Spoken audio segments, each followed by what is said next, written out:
Like करिए, subscribe करिए, bell icon दबाना बिल्कुल मत भूलिए। हमारे जिस तरीके से कश्मीर के ऊपर और मजहब के ऊपर मेरा मसला, इस पर सियासत होती है, बिल्कुल टोटल सियासत होती है। अब ये मैं इस पर अर्ज ये करना चाहूंगा कि आपने, पाकिस्तान ने बिल्कुल डायलॉग बंद कर दिया है। आपका क्या ख्याल है, डायलॉग बंद करना सोल्यूशन है? आप डायलॉग बंद करके बैठे रहे मजीद 10 साल के लिए? आप कहें जी हमने बात नहीं करनी, इसमें से विनर कौन होगा? दूसरा कि आप दोनों ममालिक का इस वक्त आपस में ट्रेड जो है, it is very important, it's very crucial. मैं भारत में कई दफा गया हूं, मैं बल्कि 1-2 दफा बाई रोड गया हूं। जब भारत ट्रेड खुला था, दोनों साइडों पे 200-200, 300-300 लाइनें होती थी ट्रकों की। आपकी पाकिस्तान में इस वक्त दाल महंगी हो चुकी है क्योंकि आप भारत से दाल नहीं ले रहे। तो एक आप सियासी चीजों को इतना आगे ले जाएं, वोटिंग को, और एक एजेंडे पे खास कर उसको एक, जिस तरह मैंने कहा कि आप अपने आप को एक कमरे के अंदर बंद कर लें तो उसका सोल्यूशन तो नहीं निकलेगा ना। आपको डायलॉग करना पड़ेगा। आपने देखें शहबाज शरीफ साहब आए हैं, इस चीज के बावजूद कि उनके पास, उनके खिलाफ इतनी इसके बारे में बात हुई है कि उन्होंने भारत में ट्रेड मिनिस्टर को क्यों भेजा है, लेकिन मैं समझता हूं कि उन्होंने, it was a bold step. आपको बेबी स्टेप्स लेने पड़ेंगे उस एतमाद की फजा को बहाल करने के लिए। और मैं दूसरा यहां जिस तरह कहूंगा कि एक strong Pakistan is in favour of India. आप कौन चाहेंगे कि आपका पड़ोसी एक ऐसा भूखा आदमी बैठा हो जो सुबह शाम आपके लिए मेरा गलत चीजें सोच रहा हो? कौन पसंद करेगा? अगर मैं ये कहता हूं कि पाकिस्तान की तरक्की के लिए बहुत जरूरी है भारत के साथ अच्छे रिलेशनशिप होना, मैं समझता हूं भारत के लिए भी बहुत जरूरी है to have a peaceful neighbour, a prosperous neighbour at the same time. तो ये डायलॉग शुरू करने पड़ेंगे। मिसट्रस्ट होता रहा दोनों साइडों पे, दोनों साइडों पे गलतियां चीजें होती रही हैं। इसमें मैं अब आइडेंटिफाई कई चीजों को कर सकता हूं लेटली जो हुई पिछले 15-20 सालों में, लेकिन ये कि इसका हल सिर्फ और यही है कि डायलॉग शुरू किया जाए दोनों साइडों से, बेबी स्टेप्स लिए जाएं, और इनको आगे, इन चीजों को आगे जाना, आपको सियासत से आगे होकर सोचना होगा, आपको वोटिंग से आगे होकर सोचना पड़ेगा। और दूसरा जो सबसे बड़ी बात है, मेजर साहब की मैं सब चीजों से एग्री करूंगा, बल्कि मैं उसमें थोड़ा सा ऐड करना चाहूंगा कि हिंदू लफ्ज जो शुरू हुआ है इंडस रिवर से शुरू हुआ, लेकिन सबसे पहले जिन्होंने हिंदू वर्ड यूज किया था, पर्शियंस आए थे इस एरिया में। They change from Sindhu to Hindu, because I have read the history of Ashoka civilisation and Gupta civilisation, और खासकर इंडस वैली। हमारे एक इत्जाज आसम साहब है, उन्होंने किताब लिखी थी इंडस सागा, तो उसके अंदर उन्होंने, I enjoyed it very much, और I am very much inspired by the Gupta civilisation and Ashoka civilisation, जो कि हमारा, मैं समझता हूँ सब कॉन्टिनेंट का एक चीज, बल्कि उसको बढ़ाना चाहिए मजीद। लोगों को पता ही नहीं है कि व्हाट इज अशोका सिविलाइजेशन और गुप्ता, और हमारी हिस्ट्री, हमारी सिविलाइजेशन कितनी पुरानी है। हमने चीज, यूरोप बहुत पीछे था हमारी सिविलाइजेशन से। We were way advanced and way sophisticated in history, matter of fact. Harappa और दूसरी चीजें, इन चीजों को पढ़ना चाहिए, इन चीजों को देखना चाहिए। और सबसे, जब तक हमने सियासत को सियासत नहीं समझना, और जब तक हमने बुर्दबारी और इन चीजों को नहीं आगे लाना, उस रीजन की तरक्की जो है वो पॉसिबल नहीं है। अभी तक 2 चीजें हो रही हैं जो मुझे, जिनसे अफसोस होता है कि चाइना के साथ, चाइना इस वक्त, we are in the same region, we cannot ignore their role in it. उसमें उसका इम्पैक्ट है पाकिस्तान के ऊपर भी, और उसका इम्पैक्ट है भारत के ऊपर भी।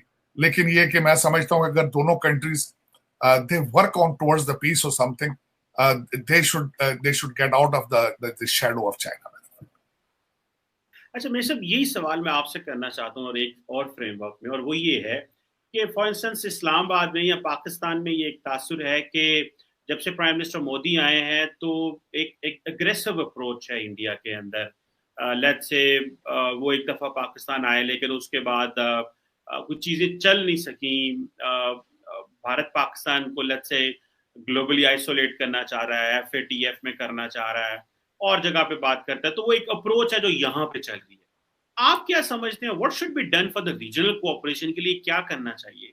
क्योंकि बहुत सारे लोगों को ये भी तासुर है कि भारत समझता है कि पाकिस्तान से इस वक्त बात नहीं करनी चाहिए, सो पाकिस्तान को छोड़ दो इसके हाल पे, because this is not a good time even to trade, to have economics, because Pakistan is not that much connected with the world, so हम क्यों भारत क्यों पाकिस्तान को स्पेस दे to connect with the world. या हम बात करेंगे तो इट मीन लगेगा कि जी देखिए ये कितना बड़ा नॉर्मल है।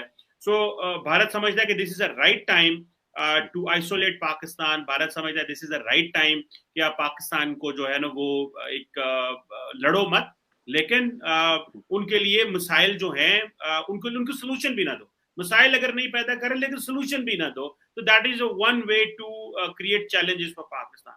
इस सारी ये I am giving you a perspective that is coming from Pakistan की तरफ से मैं आपको पर्सपेक्टिव दे रहा हूँ। So keeping in that mind and looking India mindset, क्योंकि आप बड़े अच्छे से समझते हैं, what do you think, what are the prospects of the peace between both the countries and for the region as well?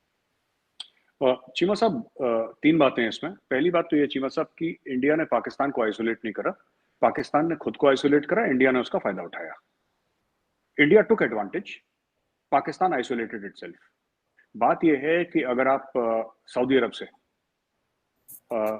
अगर आप सऊदी अरब की बात नहीं मानेंगे और सऊदी अरब पे आप डिपेंडेंट हैं, या सी पैक, मैं पाकिस्तान के नज़रिए से बोल रहा हूँ, अगर आप सी पैक पे बोलेंगे कि साहब सी पैक ठीक नहीं है और उसका ज़रा इंक्वायरी कराओ, क्या है भाई, क्या कॉन्ट्रैक्ट, जो कि ठीक बात है, होना चाहिए, लेकिन आप इतनी ज़्यादा चाइना पे डिपेंडेंट हैं।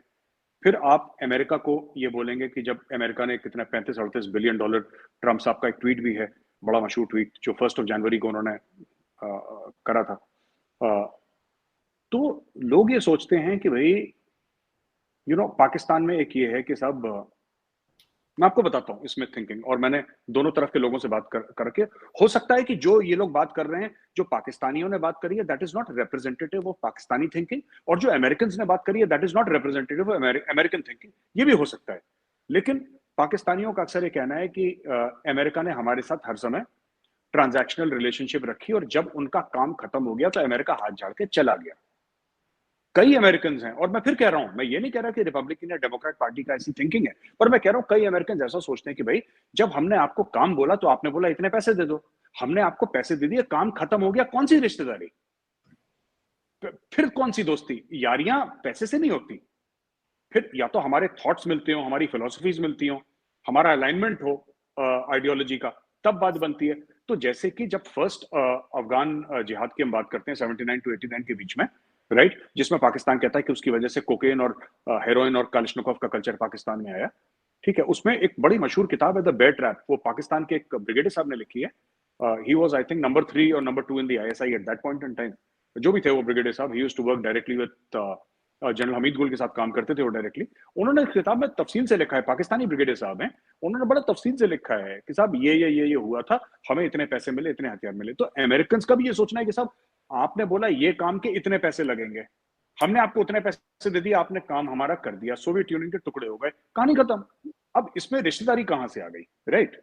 उसी तरीके से चीमा साहब ऐसा है कि coming back to India, India का ये फैक्टर है कि इंडिया जो अपनी जगह बना रहा है चीमा साहब दुनिया में ना, इंडिया की आप कभी भी देखिएगा, अभी आपको लग रहा है कि प्रोग्रेस इंडिया की बड़ी फास्ट है, पर अगर आप आज से